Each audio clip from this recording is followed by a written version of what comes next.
Good morning. In this particular screencast, I'm going to review how to amend goals within IEP Anywhere. Now, these particular steps are for IEPs that have been uploaded and are now PDFs from the old program. So what you're going to do is you're going to click on the student that you would like to amend. In this case, we're going to choose a fictional student for the purpose of this example. In which case you are going to click on your IEP that you have created. Now in this case, you want to make sure that it is in fact unlocked. If you'll notice, there is not a lock image next to the terms individual education program, and you can simply do that by contacting your coordinator and they can unlock it for you. In this case, I've already done that step, and I'm going to access the document. Now, because this particular student's IEP was uploaded as a PDF, if you look at the document, it's actually blank. So when you make the amendment, you're actually going to do it on this blank form. So I've already clicked the term amendment, and then I would proceed to fill in the dates. Then I would go down to the bottom, and just like we've done in the past, fill in the IEP section that is being amended, the individuals that are present and that agree to the IEP, as well as the participants. In the IEP section amendment area, make sure that you elaborate on the changes that are being made. Then what you'll do is you'll go through the IEP. Say, for example, you have to change transition services, or for example, you have to change the specially designed services, whatever the case may be.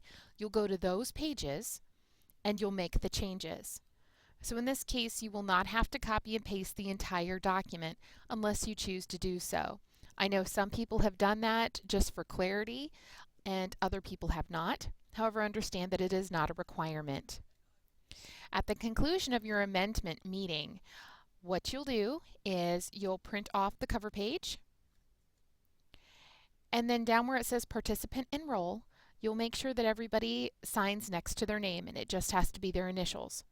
In which case, then what you'll do, because you're making copies anyway, you can email a copy to yourself from the printer, which is what I've done in the past, and then I simply upload it to the program. And how you do this is you email it to yourself and it will show up as an attachment. Now it is a PDF document. So you can click on it. It's taking a minute here. Okay, so here is, because I clicked on twice, here is my imaginary signature sheet for my amendment. So I can close out my mailbox there. And then what I'll do is I will save it to my desktop. So if we go to Save As, we can save it to my computer. I would encourage you to save it to your documents or your share drive. In this case, I'm just going to save it to my computer for confidentiality purposes. And I'm going to name it Amendment Example. Ah, look at that, it won't let me save it. Okay. Okay, I've made a slight change. So I'm going to save it to my desktop. And I'm going to call this one Amendment Example. You can call yours Amendment and then of course the year and the date if you'd like. Anything that you believe would make it more user-friendly for you later as a reference. And then I save it. And I'll make this screen bigger so it's a little bit more apparent. And then you simply go to Attachments because you're going to attach it. And as you'll notice, I've already uploaded a few things here just as a test.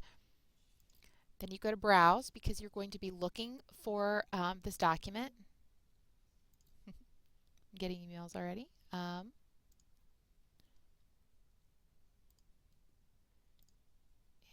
I am going to look for my amendment example.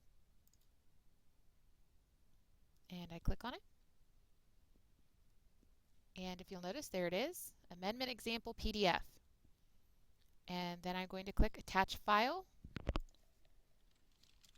So I'm going to say that this is an amendment 2014.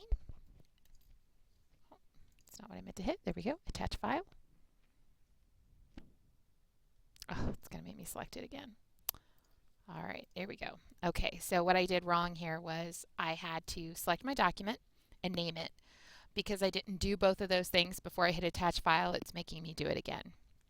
So you'll hit browse, you'll find your document, you'll select it, and then you'll enter in a name for it. And then you click attach file, and voila, there it is. So in the future, when you go to the attachment section, you'll be able to click on it and see the PDF version. And that's how you upload it. So as a quick summary, if you're amending a document, an IEP Anywhere that is now a PDF, you're going to select your student. After making sure that it's unlocked, you will select the document that you would like to edit. You'll fill in the appropriate amendment information as well as click on the amendment box. Fill in the participant's name and obtain signatures. This is simply a best practice so that in the future, if there's ever any question regarding an amendment or an individual contests that they weren't present or party to it, you have proof that they in fact were. Then proceed through the document and amend the areas just like you would in the past.